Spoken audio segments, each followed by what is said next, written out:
Buenas tardes.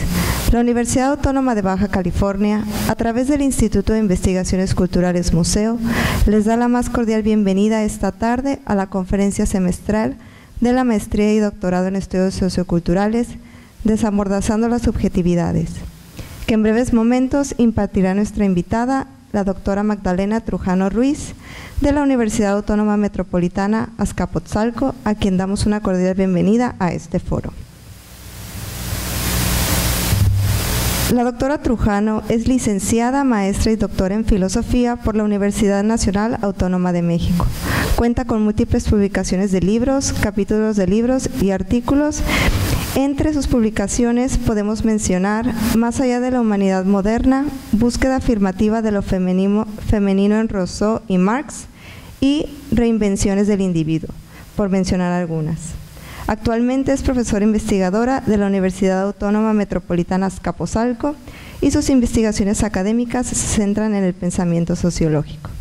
A continuación, y para dar inicio a nuestro programa, cedo la palabra a la doctora Magdalena Trujano Ruiz.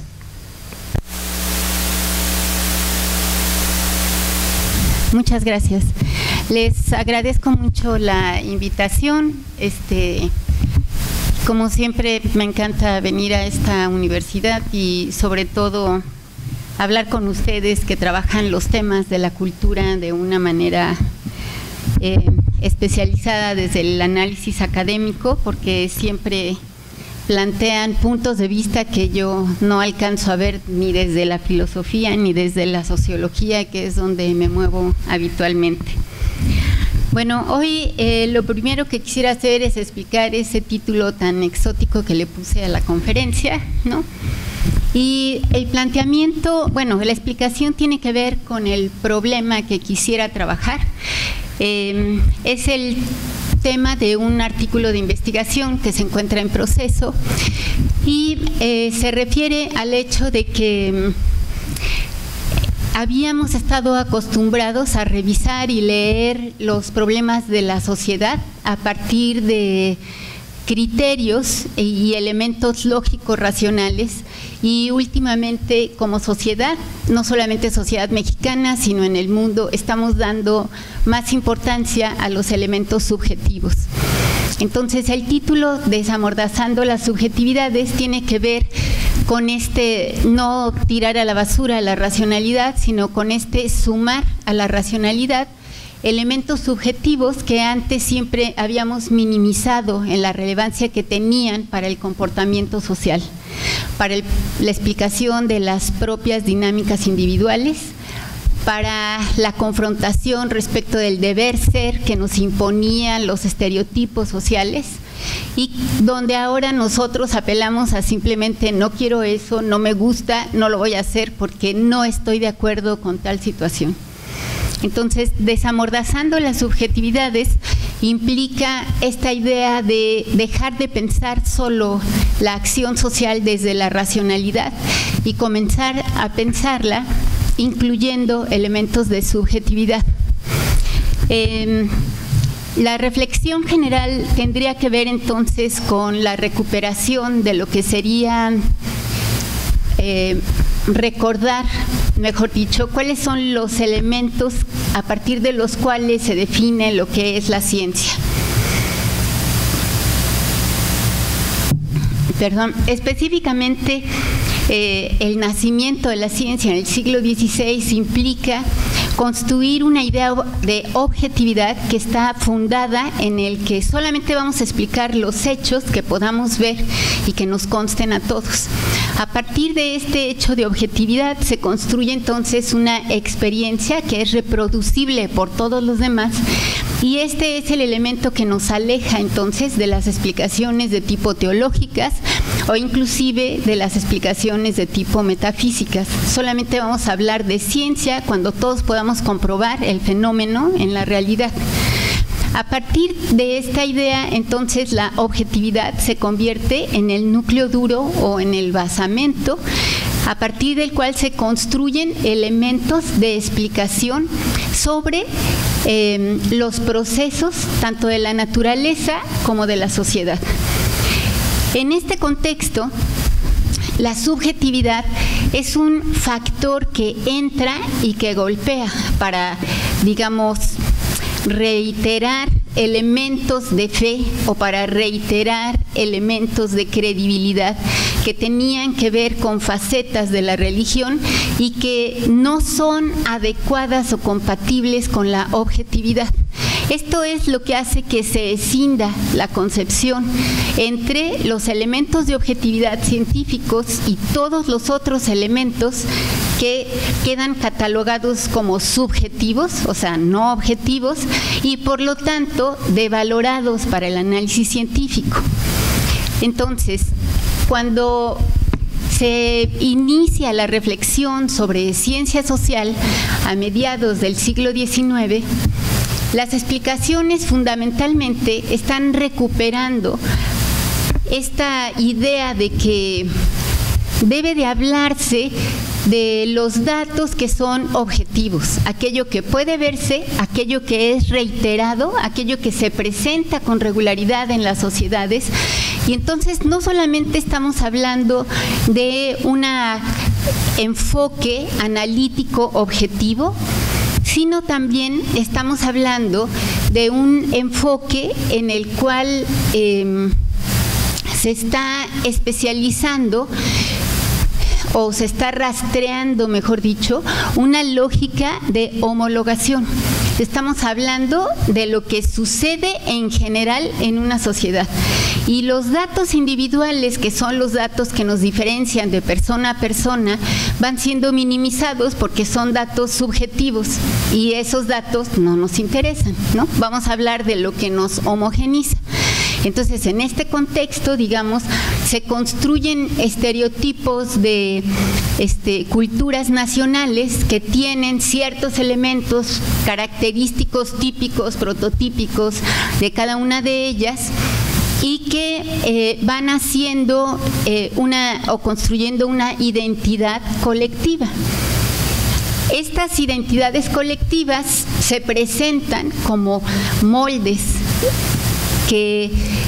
en los cuales crecen o germinan las individualidades y que, aunque tengan ciertas diferencias, tienen que acoplarse a los macromodelos. Entonces, esta primera lectura que va desde mediados del 19 hasta mediados del 20, digamos, todavía las críticas empiezan a principios del 20, pero no se ve realmente dónde están sino hasta después de la Segunda Guerra Mundial. Todas estas construcciones lo que hacen es hablarnos de sociedades que se construyen, actúan y piensan por identidades. Entonces, los individuos se están acoplando a estereotipos y pareciera entonces que lo que ocurre es un determinismo social sobre los individuos. ¿Qué tipo de crítica tendríamos para este planteamiento? Como siempre, pues la crítica viene entonces desde una perspectiva de izquierda, y tendríamos todo lo que es el pensamiento marxista, que habla acerca de cómo salirse de los estereotipos y de estereotipos contradictorios, ¿no? De los revolucionarios y de los burgueses, y de cómo tienen estereotipos diferentes que están en tensión constante. Aún así, yo fui marxista y me parecía que era suficientemente radical esta crítica, pero ya para lo que es finales del siglo XX, lo que vemos es que eran dos modelos para el marxismo de macrosociedad. En realidad no teníamos la posibilidad de la diversificación de lecturas de la identidad. Entonces aquí el punto importante es cómo logramos llegar de una lectura homogénea que rastrea objetividades a una lectura que se detiene en las heterogeneidades y que lo que rastrea es los elementos de subjetividad vinculados a los procesos de homologación. Entonces, no es que en sentido estricto lo heterogéneo haya rebasado o desbandado o se haya superpuesto al homogéneo, sino más bien que hay una nueva modalidad de intersección. Yo creo que esto es mucho más evidente para ustedes que trabajan estudios culturales. Desde la sociología aparecía muy nebuloso todavía para los años 80. A partir de esta primera proceso de crítica que se da fundamentalmente, insisto, después de la Segunda Guerra Mundial, comienza en la filosofía con el existencialismo, y en el existencialismo el elemento relevante era, primero, una crítica filosófica a los grandes estereotipos. Hablar de ser o de libertad por sí misma ya no decía nada, había que ver qué libertad, qué individuo y en qué circunstancia. Y esto es lo que comienza a aterrizar las reflexiones. Tenemos un ser en el mundo sartreano, tenemos un hombre arrojado a la libertad sartreano, y tenemos también la idea de tratar de enfrentar y rebasar el comportamiento inauténtico a partir de pensar qué es lo que yo quiero y cómo construyo una vida auténtica, que es el planteamiento del Dasein en Heidegger. Entonces, estos dos pensadores que son como los básicos del existencialismo, y esta sería como la idea central, lo que están haciendo es permitiéndonos pensar la diferencia y permitiéndonos pensar en los individuos más que en los colectivos. A partir de esto, entonces, comienza a colarse los diferentes factores de subjetividad, y lo que tenemos esta especie de amalgama entre elementos objetivos y subjetivos, en los que se va colocando de manera específica lo que sería una construcción, digamos, de ida y vuelta. Hay autores, sobre todo ya para los años 80, que lo tienen muy claro, como Norbert Elias o Bourdieu. Para ellos, la sociedad no existe como una categoría macro. Lo que hay son acciones de reacción frente a problemas que van generando tendencias de comportamiento y que a su vez van rebotando sobre los procesos de individualización. Entonces, lo colectivo se construye a partir de la coincidencia de los individuos, y los propios individuos solamente se colocan en función de pensar cómo resuelvo mi situación que enfrenta este conjunto, digamos, de una situación económica o política que me rebasa. Pues no soy funcionario político, pero debo de tener alguna postura, porque si no va a terminar por destruir, digamos, construcciones culturales o lo que sea. Entonces, el problema aquí es que cuando en los años 80 comienza a quedar clara la relación entre individuo-colectivo como una especie de construcción complementaria, entonces la subjetividad no solamente queda puesta en el escenario de análisis de lo social, sino que comienza a construirse el individuo desde una perspectiva diferente. Y entonces comenzamos a ver teóricos que comienzan a plantearse datos de subjetividad que antes eran irrelevantes en términos analíticos, como bajo qué condiciones de posibilidad se construye un individuo como individuo hedonista.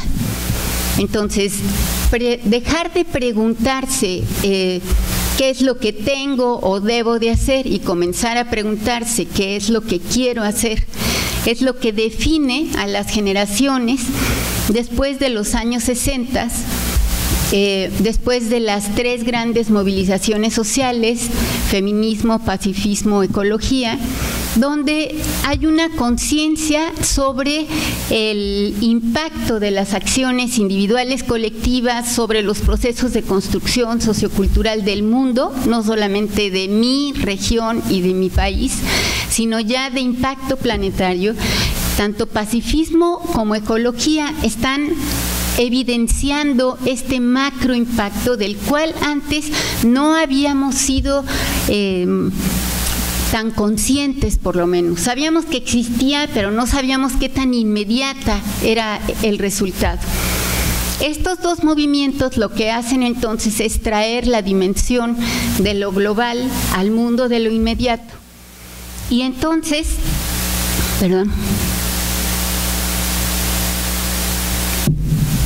en palabras de Lipovetsky, lo que ocurre es que el capitalismo, al enterarse de estas dinámicas, dice, pues ampliemos mercados comerciales. Y entonces todo lo que nosotros vamos pensando que son elementos de ampliación de nuestra libertad individual, el mercado nos los va cooptando y nos los va ofreciendo como dinámicas de expresión de nuestra libertad o de nuestra individualidad, y como dinámicas en las cuales nosotros vamos construyendo una mejora del mundo o un mundo que se aleja de los estereotipos que habían estado funcionando desde principios de la modernidad hasta mediados del siglo XX. Entonces, si bien es cierto que la modernidad se construye siempre como en un proceso de autocrítica, lo que también es cierto es que el proceso de autocrítica nunca había sido tan severo como justamente cuando se desapega de la crítica marxista que enfocaba solo uno de los aspectos y se convierte en una crítica de tipo económica, política y cultural. Porque cuando complementa los tres elementos, entonces es más fuerte el sentido de responsabilidad, no solo de las generaciones, sino de cada individuo, acerca de que lo que su acción ejerza hoy va a tener un resultado para mañana, ¿no? Toda esta campaña sobre que ya no hay que usar plásticos y ahora los malos del planeta son los plásticos, pues es esto, nos involucra en un sentido en el que no sabemos hasta qué punto el capitalismo está participando, no sabemos hasta qué punto en realidad el daño ecológico no. Y trae una serie de argumentos subjetivos que nos convencen, pero que son exactamente los contrarios a aquellos con los cuales nos convencieron en los años 70 de que era mejor utilizar el plástico que el papel. Entonces, lo que comenzamos a ver en este ejemplo, pero casi en cualquier tipo de debate que se dé hoy en función de utilidad social o de avance científico de frontera, es este hecho acerca de que hay no solo dos, sino varias posturas que son incompatibles entre sí. No puede ser que digamos, esa no la vamos a elegir y elijamos cualquiera de estas otras y no importa, sino que cualquiera de las opciones que nosotros tomemos va a tener resultados que van a tener beneficios y perjuicios. Entonces, uno de los elementos importantes de los cuales nos hemos percatado una vez que hemos sido capaces de entender que la subjetividad está presente en la acción científica y analítica, es también el dato acerca de que el pensamiento analítico, el pensamiento teórico se construye en función de paradojas. Y antes lo que nosotros pensábamos era lo que nos decían, o sea, los debates científicos, como todos sabemos, pues se dan en función de muchas posturas y finalmente la postura que establece un mejor criterio de racionalidad, un mejor criterio explicativo es el que se considera el verdadero. Hoy lo que sabemos es que hay un montón de debates permanentes sobre diferentes tipos de problemas que evidencian que no hay una solución, sino justamente paradojas. Paradojas en las cuales cuando elegimos una, porque parece la mejor, estamos eligiendo también una serie de problemas a mediano plazo.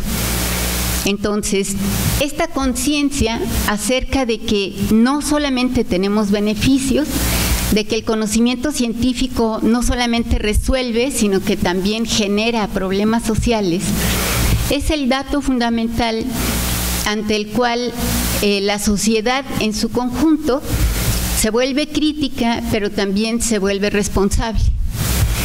Entonces, en el caso, por ejemplo, de Ulrich Beck, que es uno de los autores relevantes, discípulo de Habermas de finales de los años 90, hablar de una sociedad de la abundancia para esta primera época de la modernidad hasta los años 50 es simplemente hablar de una sociedad que solamente va a ofrecer beneficios ilimitados a los individuos, mejoras ilimitadas en las condiciones de vida. Mientras que lo que ocurre con este reconocimiento de conciencia crítica es el vislumbrar el hecho de que también tenemos una serie de problemas y de que más bien estamos viviendo situaciones de riesgo que antes no éramos capaces de comprender como tales, o pensábamos que el riesgo no era tan alto como llegó a ser. Entonces, el problema fundamental aquí entre objetividad y subjetividad es el dato de que la ciencia comienza a minimizar el valor de sus verdades y entonces pareciera ser que cualquier verdad es igual que otra. Hay algunos que hasta han llegado a decir en este contexto que entonces el conocimiento científico pues ya no tiene sentido porque cada quien puede tener su verdad, etcétera, cosa que tampoco es cierta.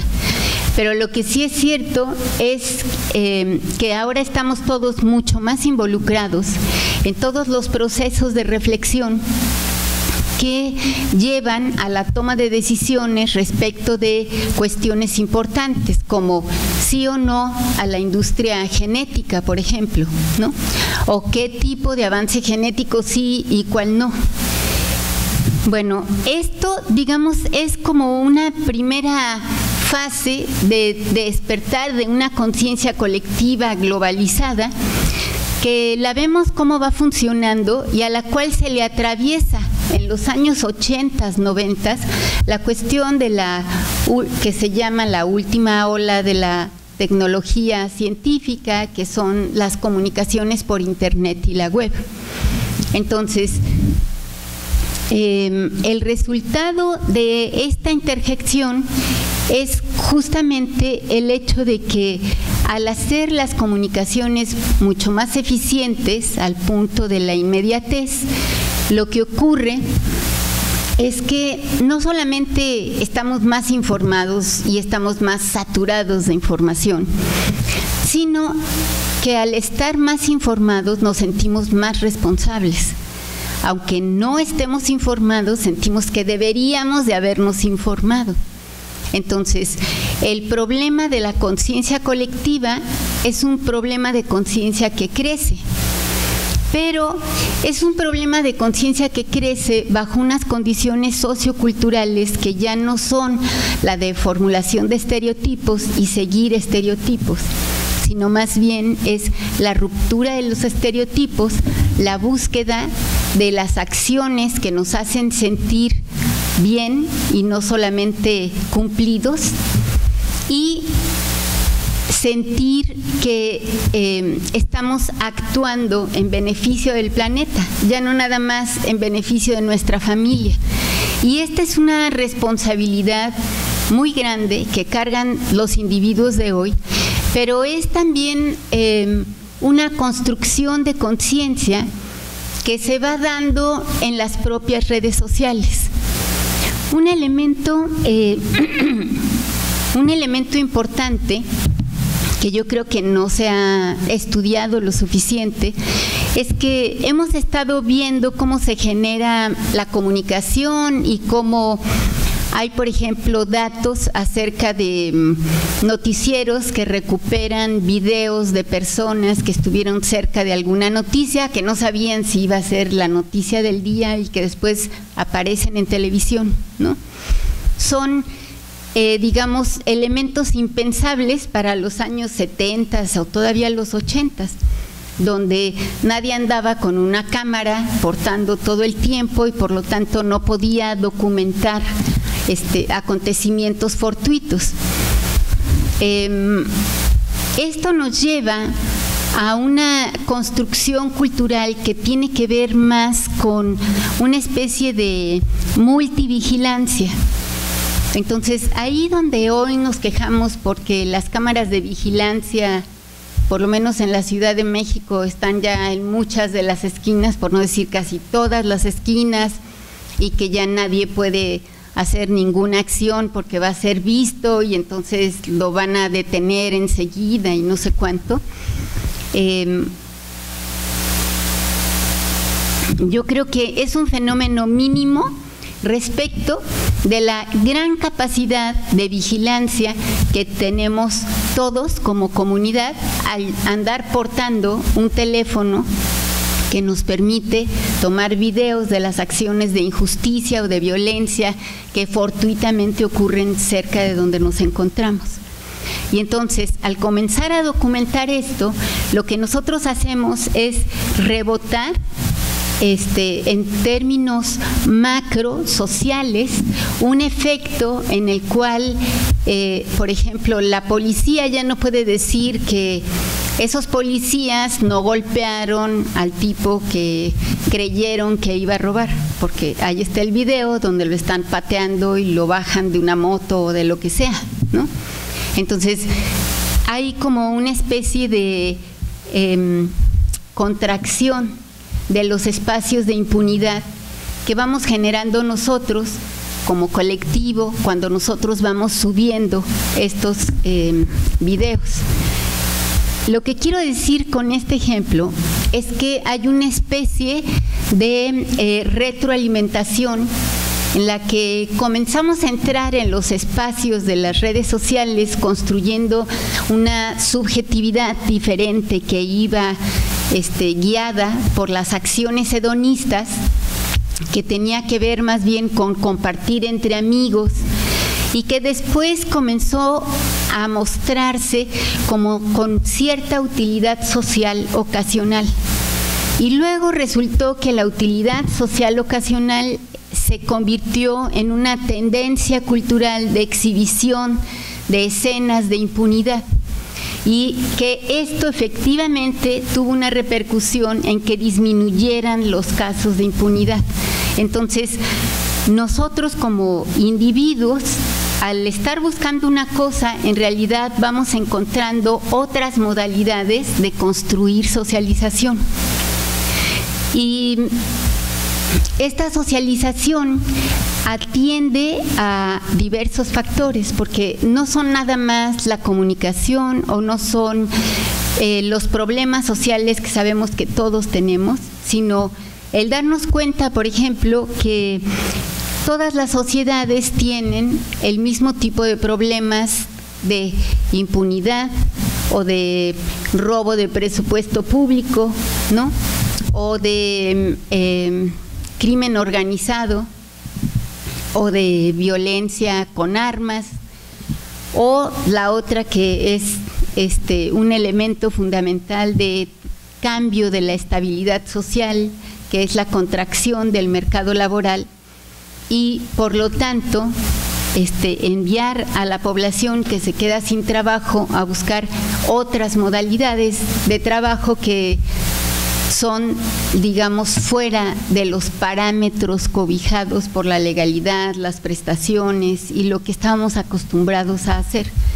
Y estos otros tipos de trabajo lo que van construyendo justamente es un mundo diferente de socialización.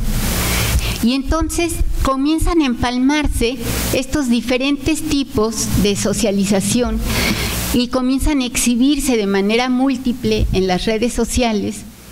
Y aunque nosotros pensemos que lo único que estamos buscando es conseguir pareja cuando aventamos los datos a una página, en realidad hay agencias que tienen la posibilidad de hackear datos o de entrar a los datos y de hacer con esos datos una reconstrucción de información que puede tener objetivos económicos fundamentalmente, ¿no? Por ahí hay un autor, creo que es Bauman, que dice: si cuando tú veas un anuncio en Facebook no encuentras nada que comprar porque no te están vendiendo nada, ten cuidado, porque entonces la mercancía eres tú.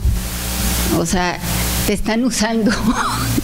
Y eso es como una primera impresión de dónde coloqué mis datos, porque yo solo le di acceso a mis amigos. Pero, digamos, son formas de intimidad que no es que la sociedad previa no tuviera forma de tener acceso a ellas, pero tenía una forma limitada de tener acceso a ellas, y ahora nosotros los colgamos así como en el tendedero, toda la información para que sea vista absolutamente por cualquier persona. Esto es ciertamente un elemento que entonces va transformando las posibilidades de relación. Y yo creo que lo que hemos estado estudiando hasta ahorita en redes sociales, pues es cuáles son los temas favoritos, cuáles son los temas que se evitan, pero lo que no hemos estado revisando es, con toda esta exposición de subjetividades, entonces se va construyendo un mundo con una realidad como paralela, que es como un mundo de ilusiones, o un mundo de ideales, o un mundo de paradisiaco, de comunicación de todos con todos. Pero al mismo tiempo hay un impacto sobre los procesos reales del que no nos estamos percatando por completo. O sea, no hemos hecho el análisis de qué tanto esa realidad social de las redes virtuales tiene impacto sobre los procesos mismos de socialización. Entonces, claro que hay estudios de cómo en los extremos, ¿no? Hay personas que prefieren socializar vía su computadora y que no son capaces de preguntar por una calle cuando están perdidos, ¿no? Al andar caminando. Pero independientemente de estos casos extremos, yo creo que el problema central es la revisión acerca de cómo hemos dejado de pensar con criterios objetivos para comenzar a pensar lo social en criterios objetivos más subjetivos. Y que esta nueva síntesis lo que hace es avalar la exposición, digamos, de posturas que antes hubieran parecido radicales e impropias y que la gente no se hubiera atrevido a expresar. Pero ahora dicen, pues es mi página de Facebook y yo ahí digo lo que pienso porque para eso es mi página. Si no les gusta, pues que no me lean, ¿no? Y si les gustan, pues que me pongan ahí el like, ¿no? Entonces, la cuestión con esto es que se generan como realidades extremas que son realidades imaginarias. Entonces, como no estamos todos de acuerdo todavía sobre cuál es el tipo de individuo que queremos ser y cuál es el tipo de sociedad al que queremos llegar, o sea, ninguna democracia nos satisface, el individuo hedonista quiere de todo, entonces no es posible abarcar todo, y estamos en este debate y al mismo tiempo, en términos culturales, construimos realidades extremas. Entonces, esto es lo que lleva, por ejemplo, al auge de las reflexiones apocalípticas, en las cuales todos los argumentos ecologistas pues terminan, ya sabemos, con la vida en el planeta máximo en 200 años, ¿no? Entonces, esto comienza a afectarnos en el sentido de que los jóvenes comienzan a preguntarse si vale la pena tener hijos o no tener hijos. O sea, nunca antes nos habíamos pensado eso, pensando cuánto tiempo queda para ver si alcanzan a sobrevivir 2 o 3 generaciones.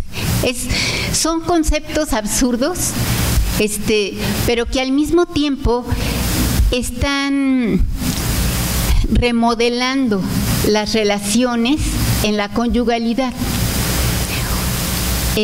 Por otro lado, también como una expresión apocalíptica están todas estas consideraciones en torno a la violencia.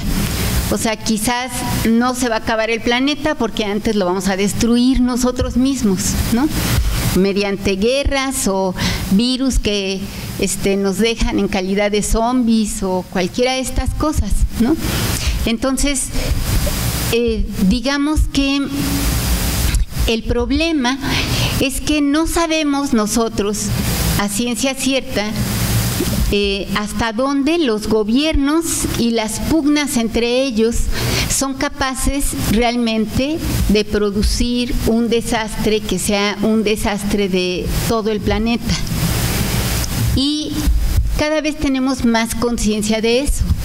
Entonces, sí, en los años 60 vivíamos todos con esta idea de que existía un botón rojo en Rusia y otro botón rojo, ¿no?, en Washington, y que cada uno de los presidentes apretaba el botón y salía un misil y pues, adiós planeta, ¿no?, bomba nuclear.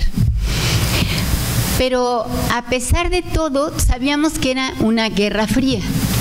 Hoy, en cambio, puede salir de un laboratorio, puede salir de la industria privada. Hoy tenemos una conciencia mayor acerca de la multiplicidad de situaciones de riesgo en las que como humanidad nos hemos colocado, que pueden conducir por sí solas a uno de estos desastres. Entonces, los imaginarios colectivos comienzan a convertirse también en elementos de cese, de extinción de la vida humana. Y no tenemos una utopía porque no hemos encontrado el elemento cohesionador, reintegrador, que nos diga hacia dónde vamos, ¿no? O sea, en la época de las cruzadas, pues era, ¿no?, ampliar todo el globo conocido, del mundo conocido tenía que ser cristiano. Después vino esto de el reparto del mundo entre las grandes potencias europeas. Siempre había una idea de un paraíso que ciertamente nunca ocurrió porque más bien reproducían los vicios de la vieja Europa, pero existía la idea de que se podía construir un mundo mejor. Hoy, en cambio, tenemos una conciencia crítica tan fuerte que sabemos que el mundo mejor no es tan posible que llegue, a menos que todos nos pongamos de acuerdo. Y eso, pues, siempre sabemos que es una cuestión difícil, ¿no? Pensando en términos de democracia y la expresión política de ponerse de acuerdo, ni siquiera nos hemos puesto de acuerdo sobre el sentido o la significación de la definición de democracia, ¿no? Para el año 2000 se dijo, bueno, que haya 2 partidos políticos mínimo, donde a veces gane uno y a veces gane el otro, y ya con eso vamos a considerar, y votaciones, ¿no? Pero esto es como minimizar la democracia. Pero si no tuviéramos esa definición mínima, pues entonces la mayoría de los gobiernos no alcanzarían el criterio de democrático. Y entonces, si la democracia no funciona, deberíamos de estar inventando nuevas modalidades de participación. Entonces, el problema no es solamente que tenemos una reinvención en los aspectos socioculturales, sino que estamos en un proceso de una crítica tan fuerte a cómo se ha venido construyendo el mundo y las dinámicas económico-políticas que destacan fuertemente respecto de lo que todavía es la organización a nivel nacional y transnacional, que es una dinámica de imposición sobre la mayoría de los individuos. Entonces, el problema mayor es que si no tenemos en términos científicos una opción, pues entonces esto es lo que genera también la apatía o la falta de participación, ¿no? Pues si no sabemos para dónde, entonces ¿para qué participo? Y el punto fundamental aquí es el hecho de que No obstante, la falta de participación, en realidad la falta de participación es solo una modalidad más que expresa la subjetividad actual. Entonces, las subjetividades tendrían que ser reconstruidas en función de elementos objetivos, tratando de encontrar soluciones además de problemas, ¿no? Y sobre todo teniendo esta idea que ahora la mayoría de los teóricos reconocen, en el sentido de que no hay soluciones que no traigan una carga de problemas y de negatividad pegadas a ellos. O sea, arrastramos elementos positivos y negativos todo el tiempo, ¿no? Y esto nos coloca entonces en el último elemento a revisar, que sería la cuestión acerca de por qué. No podemos hablar de una definición del individuo que sea una definición colectiva sobre individuos particulares, pero tampoco podemos hablar de una definición del individuo sobre lo que son sus metas y sus procesos hoy hacia un proyecto de vida de largo plazo, porque en realidad son las reacciones frente a las circunstancias y los propios procesos sociales los que nos van mostrando las oportunidades de acción, y hay veces que nos reconocemos a nosotros mismos haciendo cosas que antes no hubiéramos pensado que podíamos hacer. En realidad es como el punto nodal, ¿no? Porque entonces tenemos que reconocer que el proceso de individualidad es justamente un proceso, pero digamos eterno, ¿no? Esto, digamos, trasladado a la definición de los estudios de equidad de género, sería esta cuestión que leía yo en la mañana en un cartel que tienen ustedes aquí en esa sección, que dice: si yo no me defino, ¿tú por qué me defines?, ¿no? O sea, hay personas que son bisexuales o hay personas que simplemente no quieren ser definidas y que, dependiendo de cada día, tienen una perspectiva o visión o sentido de sí mismas de acuerdo a un género, a otro, o a una vestimenta o a otra. Y yo creo que es muy ilustrativo esto respecto de lo que es la concepción individual.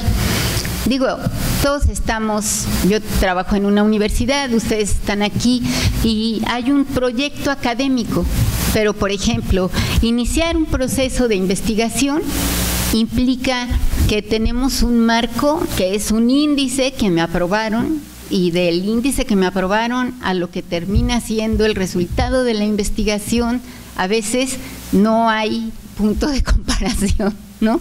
La investigación tiene vida propia, decimos, ¿no? Porque nos va llevando por otros temas, por otras rutas. Entonces,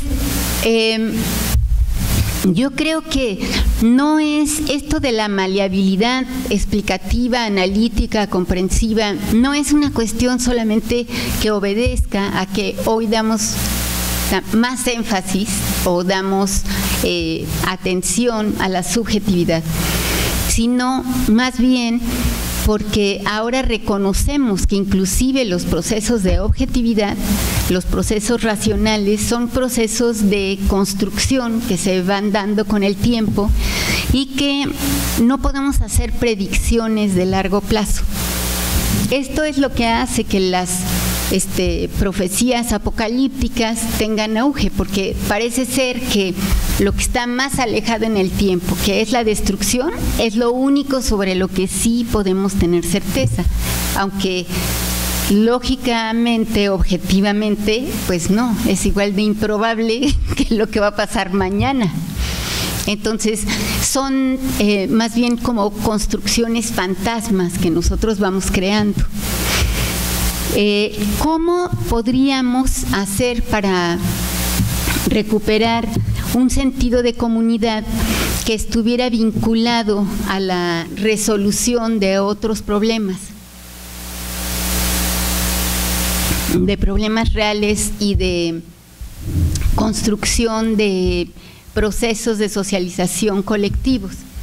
Yo creo que por ejemplo, cuando alguien apenas abre su página de Facebook, o sea, yo, se enfrenta a la idea de no sé qué voy a poner ahí, porque lo que pongo es al mismo tiempo algo muy privado que se va a hacer público. Entonces, bueno, no quiero que sepan absolutamente todo. Yo creo que los jóvenes están así como más en la idea de aventarse a la piscina ya, ¿no? Y meten todo lo que traen y todos los deseos y todas las emociones, y esto es justamente lo que le da la versatilidad subjetiva a este tipo de redes sociales, que no hay una mediación del qué dirán, ¿no?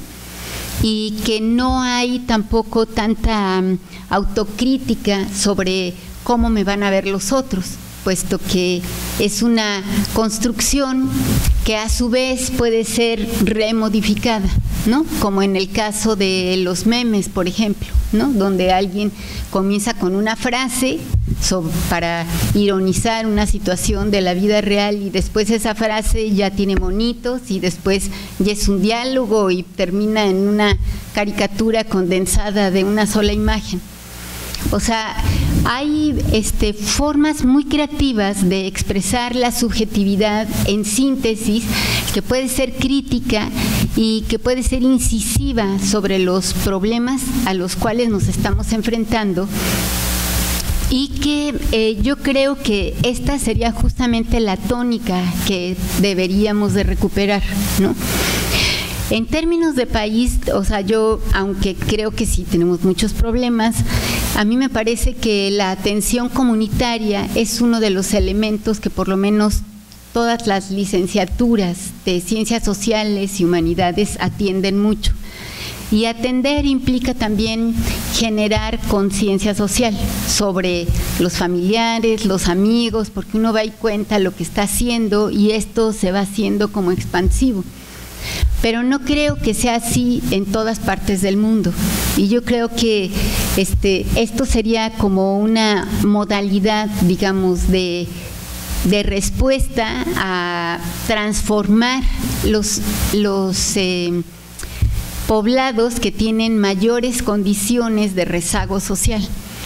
Ahora, en Europa, sobre todo a partir de los años 90, y en Estados Unidos yo creo que hay solo apenas últimamente, por lo que me he enterado, como del, no sé, 12, 13 para acá, se ha puesto de moda esta idea de que los posgrados tengan un semestre de movilidad a una comunidad, con personas que son de diferentes carreras, pero que llevan un proyecto de mejora de la vida en ese lugar.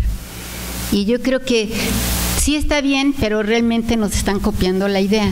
Qué bueno que nos hayan copiado la idea, pero en realidad esto debería de ser como la situación de atención, ¿no? Digamos, si los gobiernos a nivel nacional no pueden atender el conjunto de problemas sociales que hay, nosotros mismos vamos haciéndonos cargo de una o de otra manera. Y aquí, bueno, siempre tenemos la última barrera, que es pues la del crimen y el enfrentamiento a la violencia, ¿no? Porque entonces pareciera ser que ante este tipo de ataques o de confrontaciones, pues ahí se acaba el diálogo y ya no hay nada más que decir. Pero si hablamos de subjetividades, justamente esas subjetividades de violencia también han sido creadas o construidas a partir de elementos de socialización, no solamente de la vida real y la comunidad de origen, sino también de las propias redes sociales. Entonces, el hecho de que de pronto se ponga de moda ver videos de ejecuciones de supuestos terroristas árabes a supuestas personas no sé qué, es una presentación de violencia que va exaltando a los que lo ven, algunos afortunadamente inhibiendo, pero a muchos otros van exaltando subjetividades, emociones afines a eso, Y entonces resulta que no solamente estamos difundiendo lo agradable, sino también los propios elementos nocivos o perversos, ¿no? Todos los problemas de escenas de sexualidad que se difunden o fotografías tomadas de mutuo consentimiento en la intimidad que después ya rompimos y pues ahí está la foto publicada. Son elementos en donde el deber ser anterior y el deber ser de ahora pareciera que no concuerdan, ¿no? Pero en donde hay un elemento importante que es como el que choquea ese tipo de subjetividades y donde siempre se puede revertir, yo creo que es cuando la persona que ha violentado de esa manera puede ser confrontada con una situación semejante. En la Guamas Capotzalco había unos chicos de ingeniería que les dio por andar tomando videos de niñas a las pompas mientras caminaban y luego los subían. Y el chiste era adivinar de quién eran las pompas.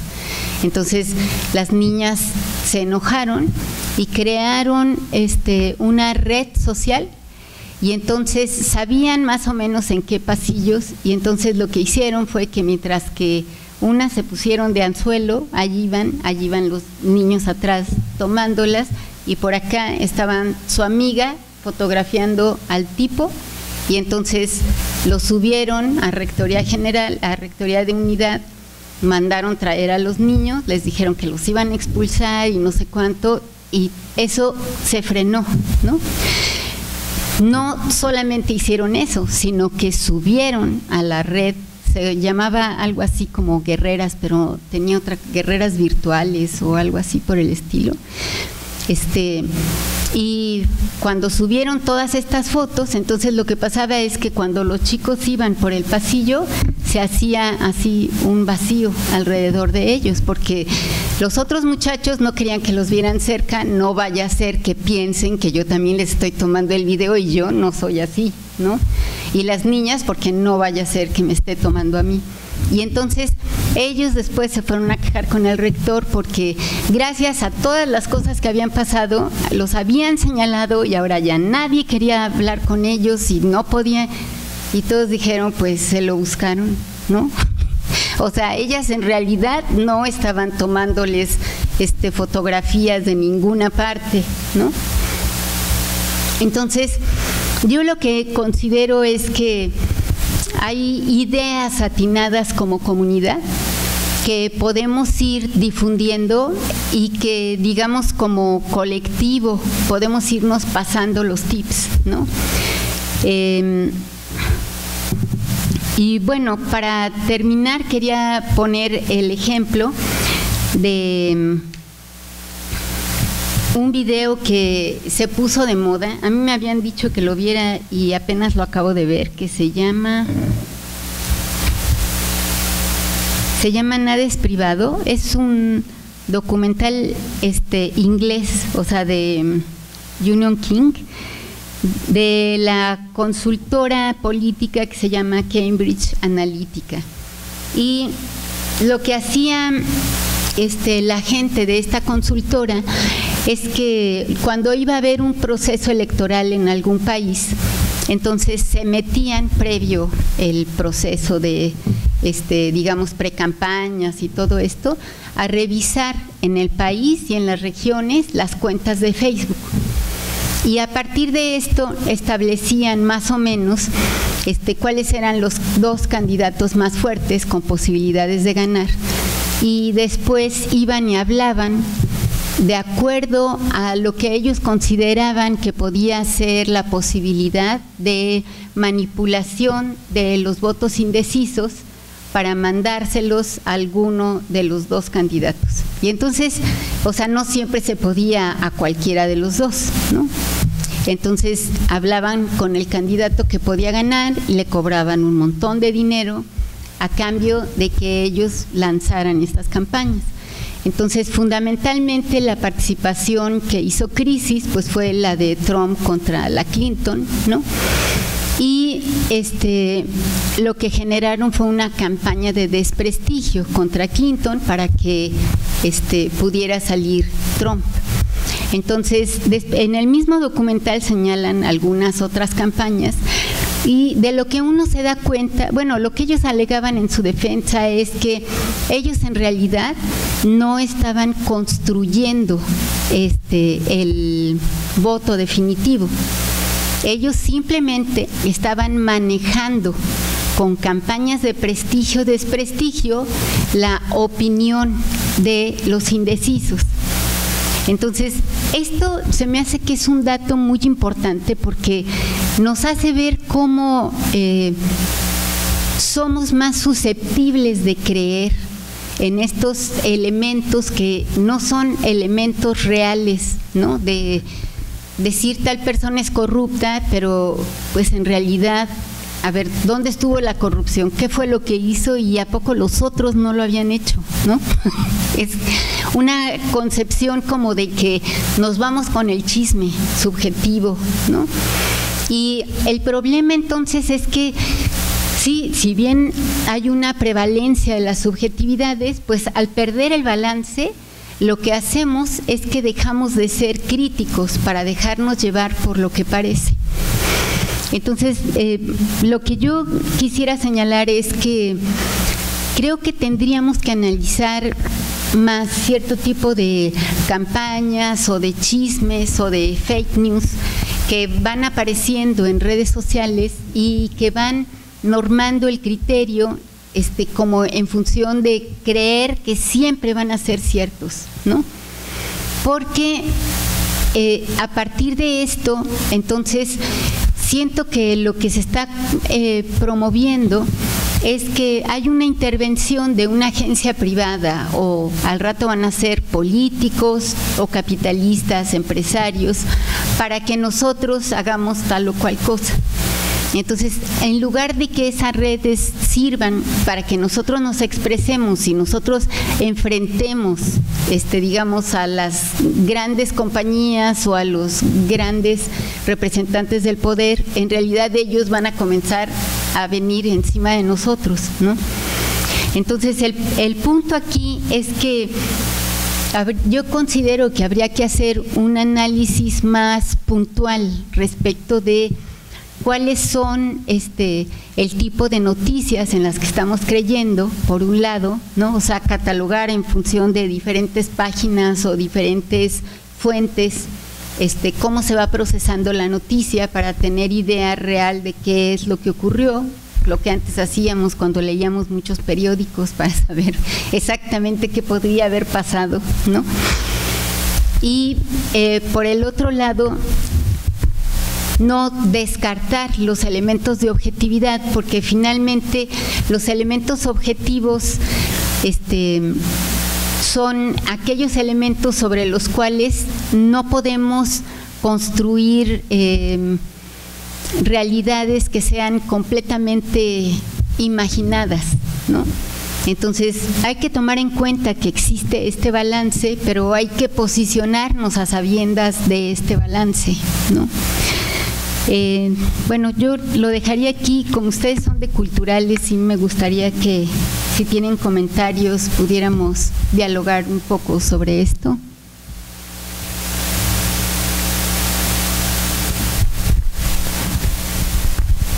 Sí, bueno, primero que nada, pues bienvenida a la ciudad cálida de Mexicali. Gracias. Sí, muy interesante, me parece muy curioso todo esto, además de que subjetividades es algo que abordamos mucho dentro de…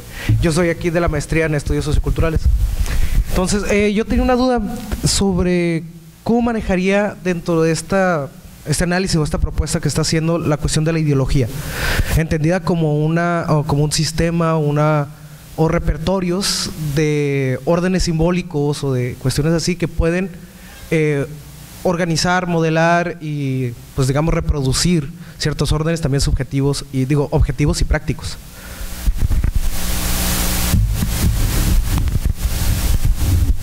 Sí, no sé si alguien más quisiera hablar o le contesto mientras alguien más se anima.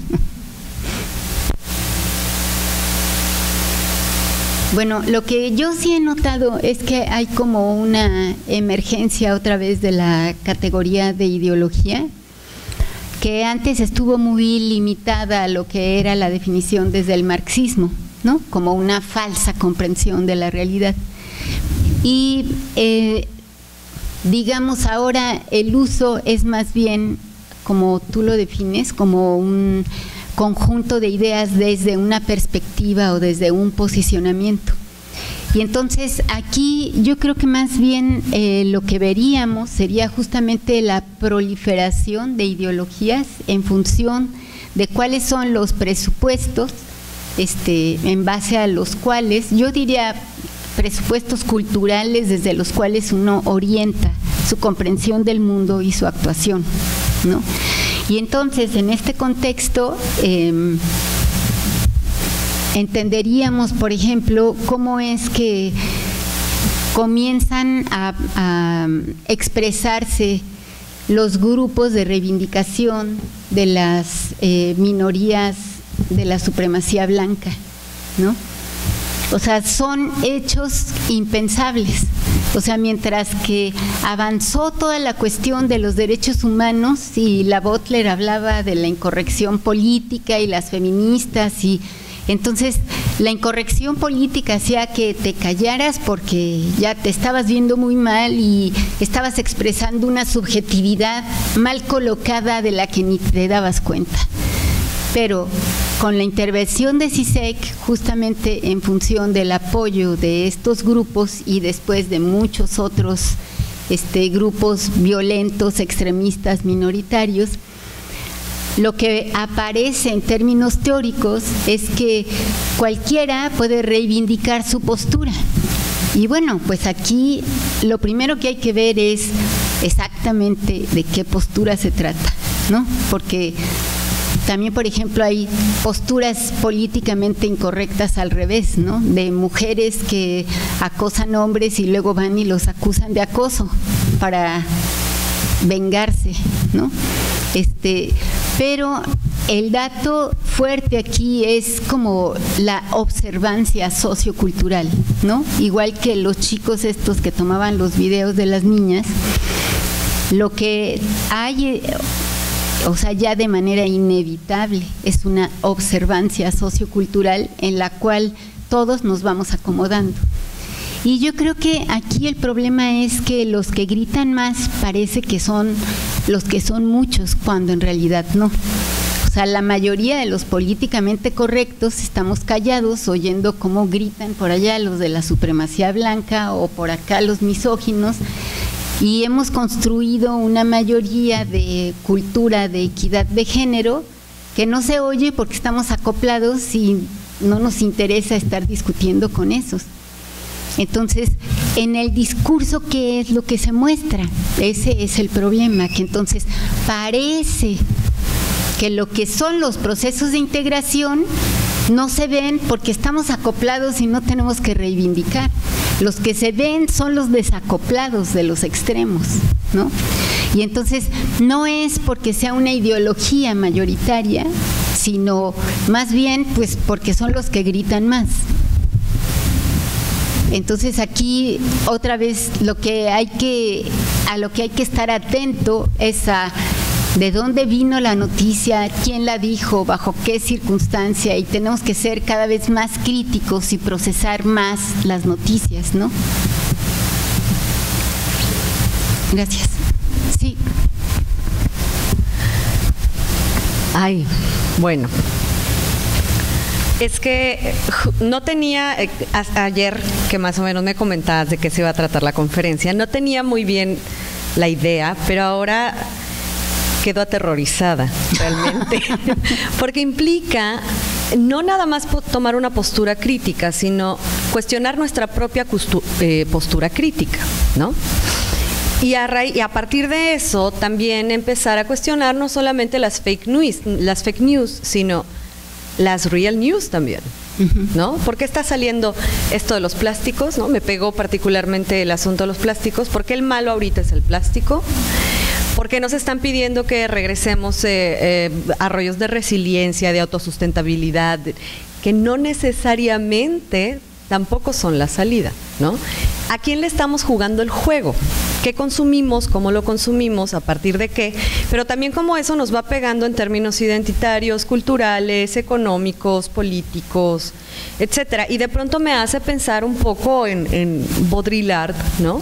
Y esta hiperrealidad, que ya es como una hiperrealidad en drogas, ¿no? Ya me hace pensar la hiperrealidad de la hiperrealidad, donde la simulacra se repite a sí misma una y otra vez, y entonces ya no puedes salir de ese loop, ¿no? Estás en esa constante.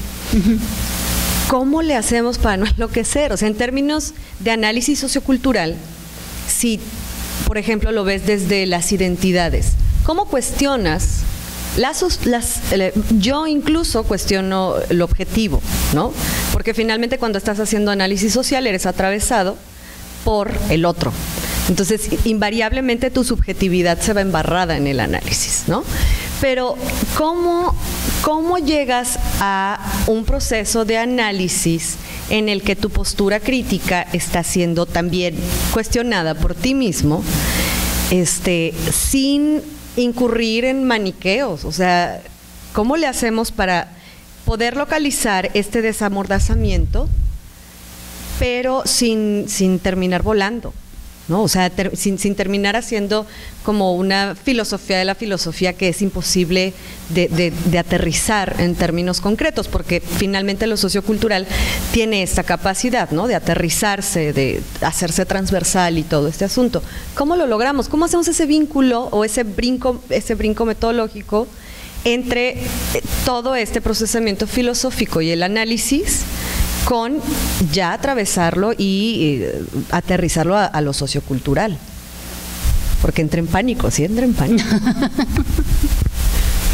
Ok, yo por eso decía que el primer elemento importante era entender que la individualidad hay que tener como muy claro que es siempre un proceso, ¿no? Pero este proceso implica que hoy me estoy criticando y entonces escribí un artículo de Apocalipsis, lo entregué y ya después ya no me gustó, ¿no?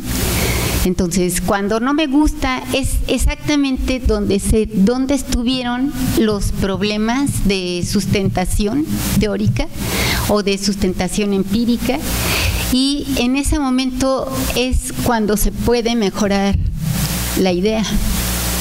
Y yo creo que esto es un poco como el sentido general, ¿no? Trasladado al mercado, pues se define en la palabra modas. Eso es la moda, ¿no? Trasladado a lo que sería, digamos, el debate social, cultural. Entonces, lo que sí nos queda claro es que, bueno, el año pasado votamos un presidente y hoy ya la mayoría nadie le gusta, pero si hubiéramos votado a cualquiera de los otros, hoy ya tampoco nos estaría gustando, ¿no? Entonces, el punto es que es este sentido crítico y es este sentido de saber que la acción tiene una repercusión. O sea, antes cuando ¿cómo le decían? El prigobierno, ¿no? Nos gobernaba o imperaba, pues ya sabíamos que iba a ganar el PRI, ya para qué íbamos, o íbamos a votar por otro y ganaba, pues nadie se enojaba, pues había que esperar otros 6 años. O sea, lo que cambia aquí la situación es esta conciencia de crítica y de capacidad del proceso de transformación desde la acción individual. Y yo creo que, aunque algunos dicen que eso solo es posmodernidad, yo creo que eso arranca del marxismo. Pero el marxismo estaba limitado a 2 concepciones y siempre en choque. Mientras que la concepción de finales del 20 son muchas concepciones y cada una va por su lado. Entonces, aquí el problema yo creo que es que la mayoría que estamos de acuerdo, pues no estamos hablando mucho, porque estamos de acuerdo. Y entonces lo que aparece como noticia, pues son estos extremos escandalosos, ¿no? un poco en la dinámica o en la lógica de Durkheim. Lo que escandaliza a la conciencia colectiva es a lo que le prestas atención y luego lo que quieres censurar o reprimir, ¿no? Solamente que ahora el mercado lo difunde, lo reproduce, lo mete en las películas, lo mete en los series de televisión y te bombardea con esas situaciones que no son situaciones de la vida cotidiana, ¿no? Entonces, sí me parece lógico que los que no vivan en México piensen que en México, que en cualquier lugar, puede ser que te quedes en medio, en cualquier momento, en medio de un tiroteo entre narcos y te maten. Y todos decimos, pues no es así, ¿no? Entonces sí tomamos precauciones que antes no tomábamos, pero no es para tanto, ¿no? Pero este sentido de entonces exactamente qué es lo que está ocurriendo o con qué frecuencia está ocurriendo es algo que se sobredimensiona. Entonces el problema es que yo creo que antes sabíamos que los medios de comunicación sobredimensionaban y confiábamos en las noticias de boca a boca. Y creemos que el Facebook y las redes sociales se comportan así, con credibilidad. Y yo creo que al principio fue así, pero ahorita ya están metidos ahí el capitalismo y los políticos, y entonces lo que están haciendo es sacando la información de ahí para construir estas noticias sobredimensionadas. Y entonces eso nos coloca en una postura de volver a construirnos como colectivo y a volver a construir las coordenadas de validación de los datos.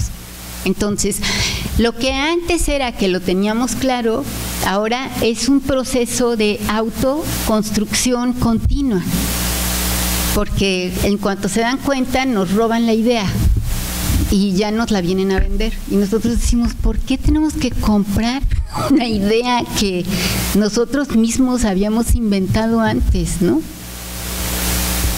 Es muy, con un ejemplo más retro, digamos, es la situación de la música de protesta de los años 60, 70, ¿no? Donde era música que solamente se tocaba en Cuba y todo mundo queríamos los discos cubanos. Y pues venían a cuentagotas, ¿no? Y después, ¿qué hizo el capitalismo? Dijo, ¿quieren música cubana? Pues órale, ¿no? Y Castro les dijo que se fueran y no sé qué, y se armó un lío, y que sí, que no, pero...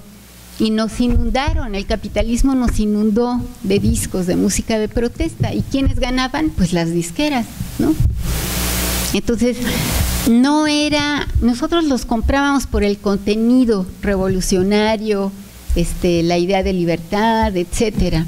Y el capitalismo solamente veía negocio. Entonces, yo creo que este es el problema, pues tenemos que reinventarnos. Entonces ya nada más vamos a querer la música, ahora queremos participar, queremos marchas. Esto es lo que va como transformando, pero antes era como un proceso de transformación lento y ahora es como que casi a cada rato nos damos cuenta que ya nos robaron algo, nos copiaron, y entonces hay que ver de qué otra manera lo reinventamos, ¿no? Y en este sentido es que yo creo que vivimos en una época en la que estamos buscando un proceso de redefinición de lo que podemos entender como sociedad y de qué tipo de sociedad es la que queremos, ¿no? Y bueno, esto es lo que lleva entonces a las reinvenciones del individuo, ¿no? Por un lado, pero también a las reinvenciones socioculturales. Pues, ¿alguien más quisiera preguntar algo?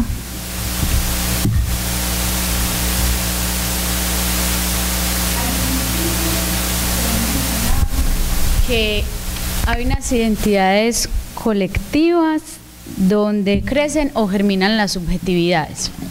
Posteriormente lanza la pregunta, ¿cómo recuperar un sentido de comunidad vinculado a la resolución de problemas? Entonces pensaba en esas subjetividades que construyen, por ejemplo, las mujeres cuando se colectivizan, pero que en el proceso de esa subjetividad hay unas problemáticas que ellas quieren hacer frente, pero al interior esas mismas subjetividades como que dividen o problematizan, y entonces al final ni uno ni lo otro. Lo menciono de pronto por la cercanía pues como con la tesis que estoy proponiendo. Sí, exactamente. O sea, a veces pareciera que es más fácil entre mujeres trabajar con hombres que con mujeres, porque es como una mayor subjetividad a flor de piel y como que se contaminan muy rápido las relaciones. Pero yo creo que en realidad ahí el punto es que debe siempre en un grupo, para que no termine disolviéndose, debe haber una persona que logre integrar las posturas. Esa es como la clave, ¿no? Si encuentras a alguien que integre las posturas, porque si nada más dices, esta tiene razón y todas las otras no, ahí es donde todo el mundo termina enfrentándose. Pero cuando tomas una idea de cada una y las armas en una cosa nueva, entonces es cuando sienten la necesidad justamente de mantenerse unidas. Pero sí tienes razón, yo también he entrado en grupos de mujeres y es lo más difícil, sobre todo arrancar el proyecto de origen, ¿no? Sí.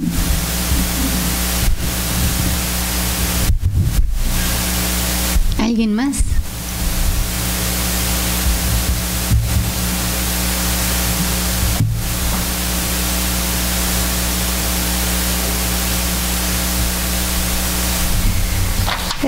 Agradecemos a nuestra invitada y a todos ustedes su apoyo y participación. Con esto damos por concluida nuestra sesión de hoy y los invitamos el próximo jueves 22 de agosto al coloquio Culturas Audiovisuales y Nuevas Identidades a las 7 de la tarde en este mismo foro universitario. Muchas gracias y tengan todos muy buenas noches. Muchas gracias.